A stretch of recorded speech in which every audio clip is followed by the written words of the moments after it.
안녕하세요. 순금초대 유재구입니다. 일요일인데요. 화창합니다, 날씨가. 지금 시각이 오후 2시 16분을 지나고 있는데요. 가게는 한산합니다. 지난주 목, 금, 토, 일 4일간 옥천의 지역축제, 지용 선생님의 문학사상을 계승 발전시키는 옥천의 문학축제 지용제가 있었습니다. 외부에서 많이 오셔서 성황리에 이렇게 잘 진행이 됐습니다. 앞으로 더 발전해서 옥천이 문양의 고, 향수의 고장으로 자리매김을 하기 바랍니다. 대선이 이제 열흘도 안 남았나요? 대선이 가까우면서 정책 선거가 돼가는 것 같아요. 정치개혁, 경제개혁, 아니면 경제 상황에 대한 대안, 사회 통합, 이런 부분에 대한 제도 공약이 이렇게 나오고 있습니다. 좋은 현상입니다. 정치개혁은 무엇보다도 크게는 개헌이 일단 무난하게 진행이 돼야 되겠죠. 개헌 과정에서 선거법, 체제를 어떻게 할 거냐, 정치 체제를 대통령 중심제로 갈 거냐, 내각 책임제로 갈 거냐. 그러면 대통령제로 갔을 때 4년 연임제로 할 거냐, 중임제로 할 거냐. 각 당별로 약간 이견이 있을 수 있습니다. 조율을 잘 해서 그동안 정치 과정에서 잘못된 부분, 그런 것들이 보완이 될 수 있는 그런 정치 제도가 자리 잡길 바라고, 선거법 개정 관련돼서 국회의원분들 면책 특권이라든가 선거구에서의 어떤 게리맨더링, 이런 것들은 좀 내려놔야 된다, 이런 생각을 합니다. 그리고 지방이 균형 발전할 수 있는 선거법, 그런 부분을 지방자치제도와 관련해서 고민을 좀 해보실 필요가 있다, 논의 과정에서. 그런 생각이 많이 들어요. 경제 부분이 지금 크게 대두되는 것이, 경제가 현재 어렵다는 거에 대해서는 다 같이 이렇게 보시는 것 같아요. 근데 그게 왜 어려워졌냐, 원인에 대한 건 약간 차이는 있다고 봅니다. 그러면 해결책을 내놓는데 결국은 국가의 역할이 필요하다는 거에 대해서 공감을 다 하셔요. 그러면 국가가 이제 어떻게 역할을 해야 되느냐, 그 방법에는 또 이견이 있는 것 같습니다. 지난 동영상에서도 말씀드렸지만, 보수 진영은 결국은 고용을 창출해야 되는 거 아니냐. 고용을 창출해서 일자리를 만들어서 소득을 갖게 하는, 구매력을 갖게 해서 그분들이 소비시장에서 소비를 함으로써 선순환되는 그런 마인드로 기업에 중점을 두고 계시죠. 반면에 진보 진영은 당면한 현재 상황이, 관세라고 하는 외부 요소는 협의 과정이 필요한 부분이니까 기업 부분보다 경제 주체의 하단에 있는 가게, 국민들한테 접점을 맞춰주는 게 좋지 않냐. 실질적인 소비를 할 수 있는 그런 연계고리가 중요하지 않냐. 그러면 투자 승수도 높지 않겠느냐. 이렇게 접근을 하시는 것 같은데요. 저는 후자 쪽에 비중을 좀 두고 싶어요. 그러면서도 기업에 지원을 해야 되는데 핀셋 지원을 해야 돼요. AI 산업, 그 다음에 스타트업, 유망 중소기업, 이렇게 가야 된다, 이렇게 봐집니다. 대기업은 일정 부분 보유 적립금도 있고 M&A를 한다든가 구조조정 할 수 있는 여력이 있어요. 뭐 요즘에 채권 발행도 어려운 시장이지만 그나마 자체적으로 구조조정에서 넘어갈 수 있는 상황이다, 이렇게 봐집니다. 그러니까 AI 관련된 부분과 중소기업, 스타트업, 벤처기업, 이렇게 좀 포인트를 맞춰서 지원을 해주고, 가계나 국민한테 좀 더 비중을 뭐 3대 7, 70%는 가계 쪽에 재정을 일정 부분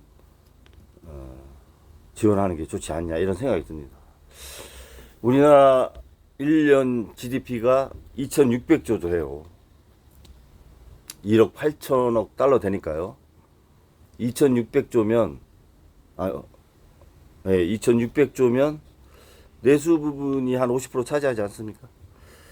1,300조인데, 1년에 연간 민간 소비 시장이 이 GDP, 민간 시장이 차지하는 GDP 한 3, 4배 정도 된다고 봐야죠. 그러면 연간 민간 소비 시장이 5,000조가 되는 겁니다. 그럼 하루에 민간 소비 시장이 13조 7천억이에요. 그러면 이재명 후보가 얘기했던 4인 가족 기준 25만 원. 그래서 13조가 필요하다고 그랬죠. 그것을 현금이 아니라 각 지역 화폐식으로 이렇게 진행하는 것은 저는 투자 승수 있다고 봅니다.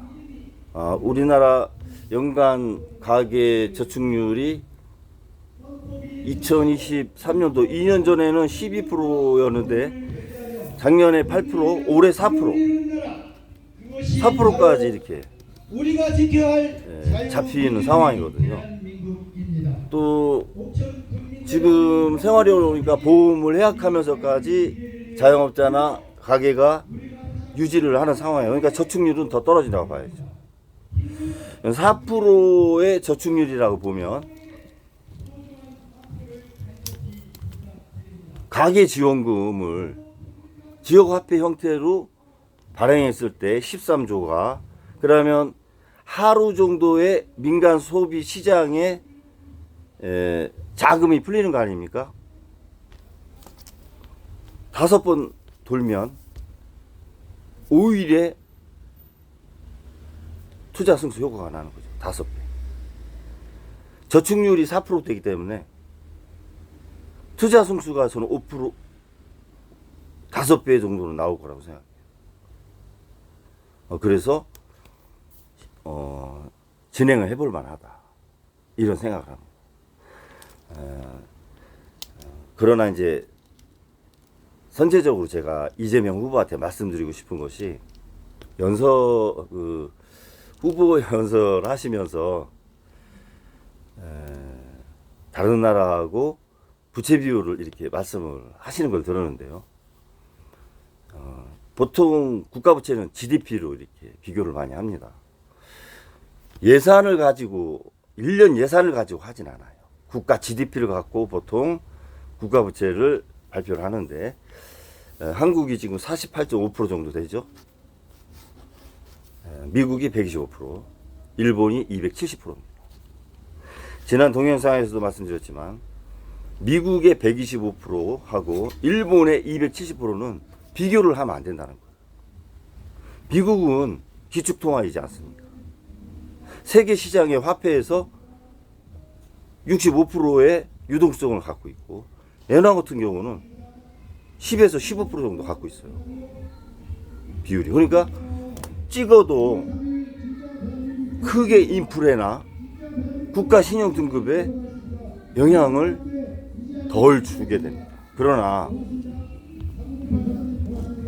원화 같은 경우 우리가 원화를 갖고 해외 나가서 결제가 안 되잖아요. 달러를 대부분 하지 않습니까? 기본 6개 통화를 하잖아요. 뭐 스위스, 영국, 프랑스, 일본, 독일, 미국, 뭐 이런 화폐가 어느 정도 이렇게 6개 화폐가 준기축 통화로 통용이 되고, 원화 같은 경우는 이렇게 결제 수단이 현재 안 되고 있다라는 거죠. 그래서 국가 부채 50%고 미국이 125%, 일본이 270%인데 현저하게 떨어지는 거 아니냐. 그러니까 더 발행을 해도 국가 부채 60%가 가도 문제되지 않는다. 이것은 저는 잘못된 생각입니다. 이재명 후보님도 뭐 그거는 다 아실 거라고 봐요. 근데 우리나라의 60% 국가 부채하고 일본의 270%하고 이렇게 비교하면은 그것은 적당한 비교는 아니다.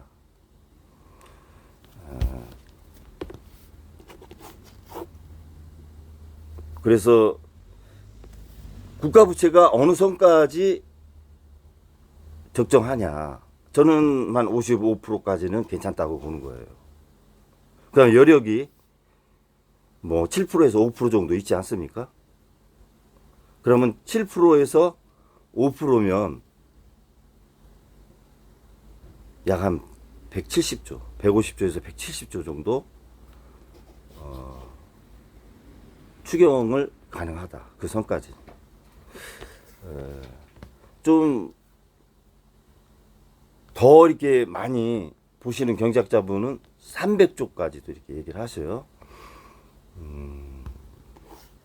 그런데 300조 정도는 국가 신용 등급에 영향을 줄 수 있어요.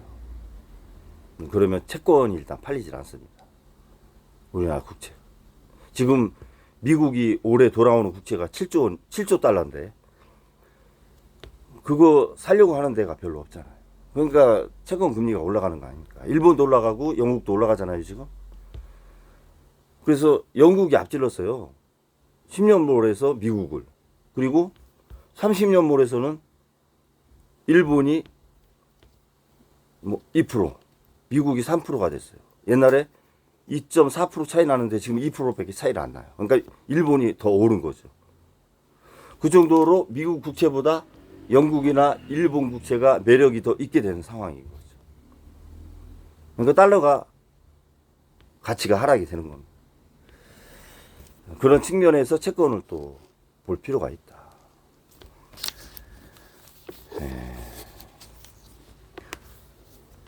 이러한 그 추경을 할 때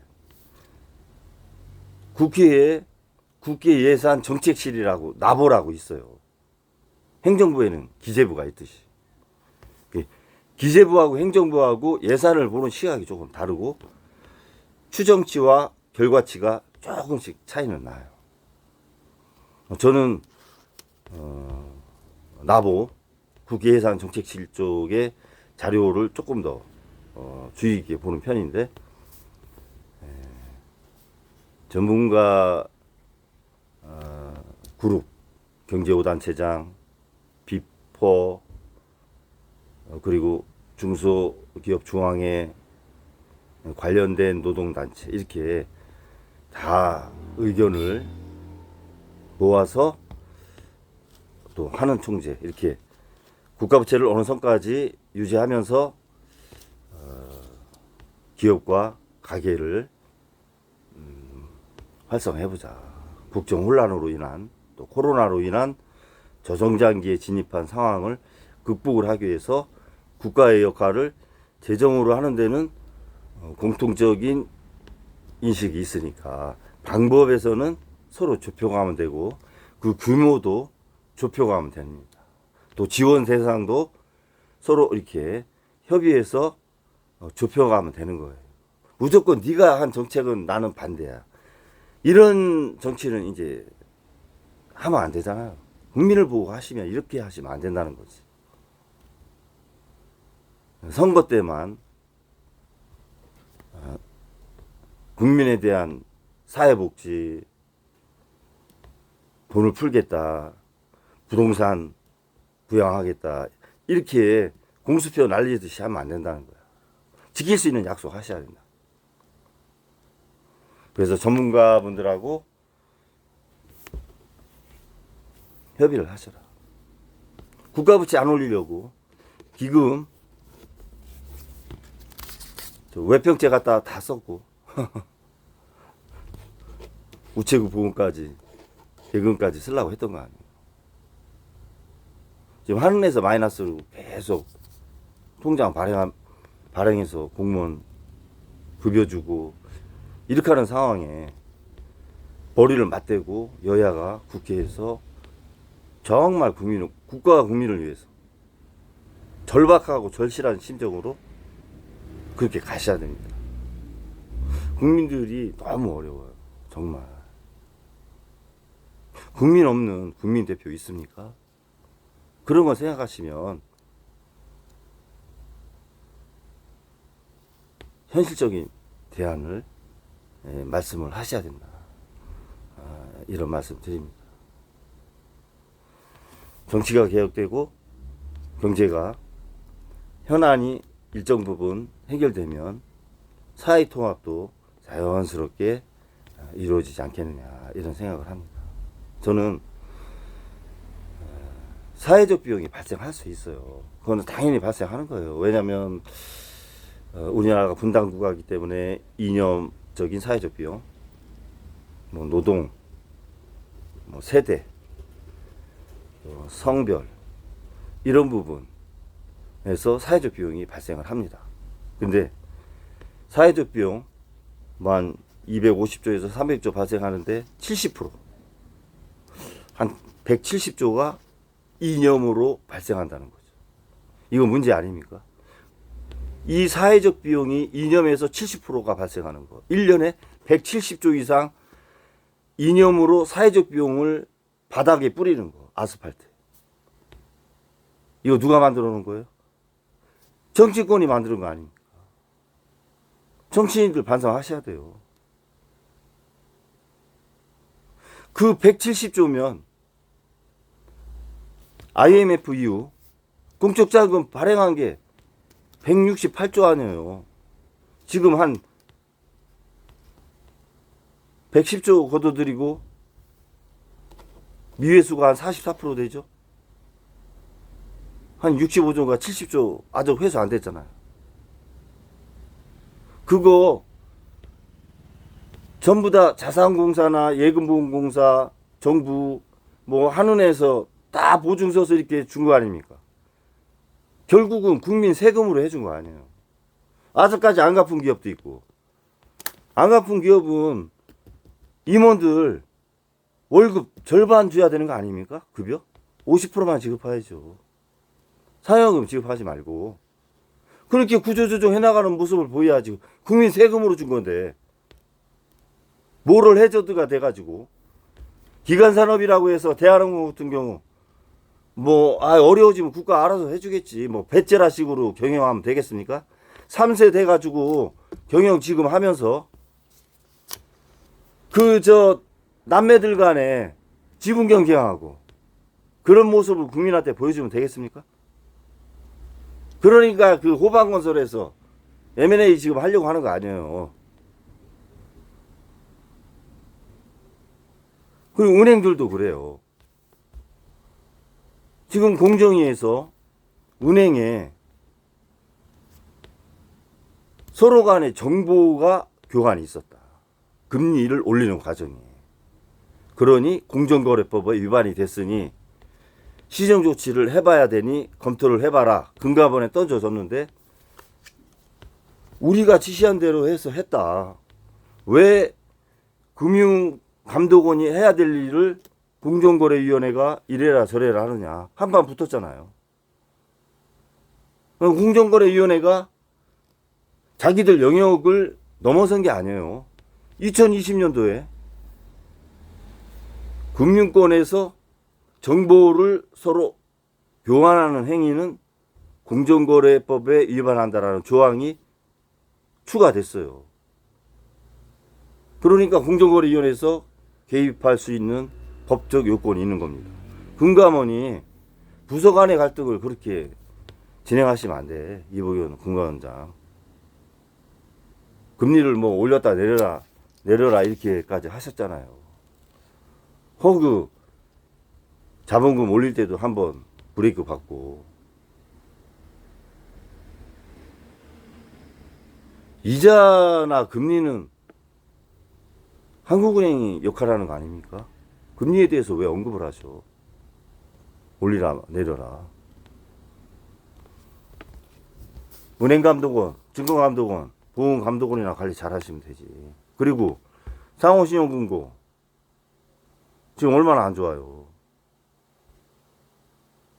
부실채권 비율이 지금 10%까지 육박하는데 그 돈이 다 어디로 갔습니까?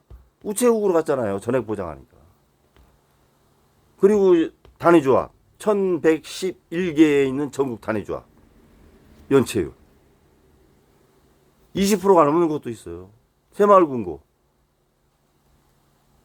MG 새마을금고 요번에 메리츠에서 인수 안 해가지고 결국 예금공사가 100% 안고 가교 보험사 만들어서 배분해 주려고 하는 형태. 다 이거 국민 세금을 하는 거 아닙니까? 관리 감독을 잘 하셨으면 이렇게 안 되는 거 아니에요. 어떻게 킥스 지급 보상률이 마이너스 4%, 7%까지 오게 하느냐 이거지. 감독을. 자기 일이나 잘해라. 이런 말씀 드리고 싶습니다.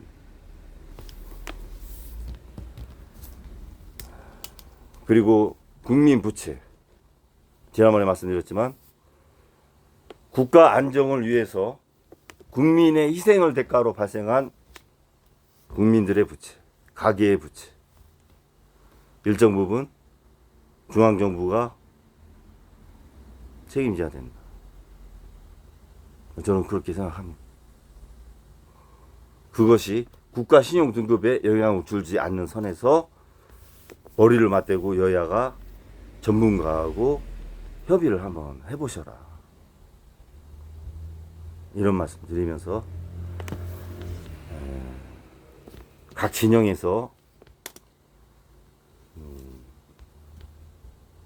정말 영향력 있으신 정치인분들이 뭐 어떤 후보를 지지 선언하고 이렇게 할 수 있어요.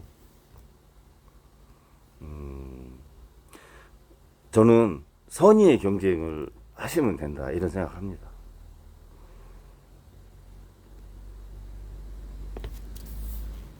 민주진영하고 나뉘어진 보수 이렇게 경쟁이 되는데 보수는 어떻게 보면 정당이라기보다 개인성을 띠고 지금 경쟁을 하다 보니까 여러 가지 어려운 점이 있어 보여요.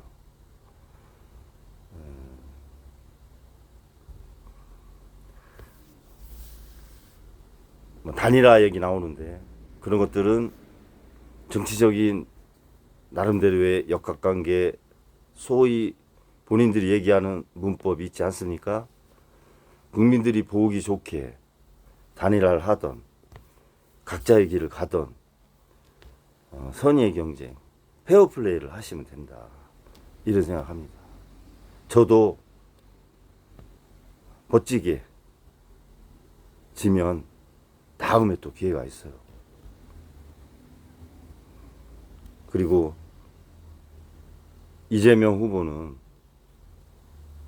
혹시 정치를 하는 과정에서 한 정당을 이끌면서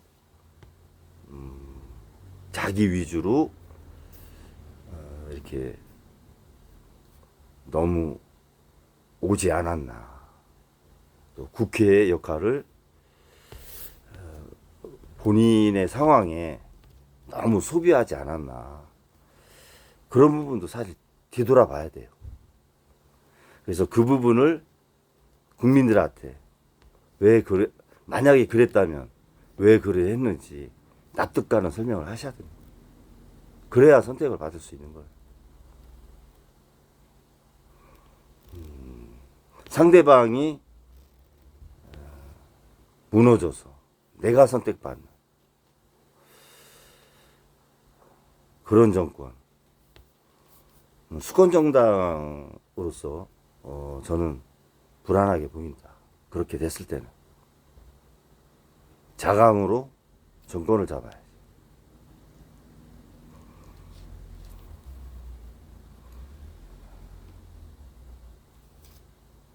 자신을 한번 또 돌이켜볼 수 있는, 재평가 받을 수 있는 좋은 기회다. 후보들이. 그런 말씀 드리면서 앞으로 남은 기간 페어플레이 하시면서 화이팅 하시고, 국민들이 누가 돼도 조금 더 버티면 잘 될 수 있어, 이런 메시지 주는 그런 선거 기간이 되길 바라면서 방송을 마치겠습니다. 감사합니다.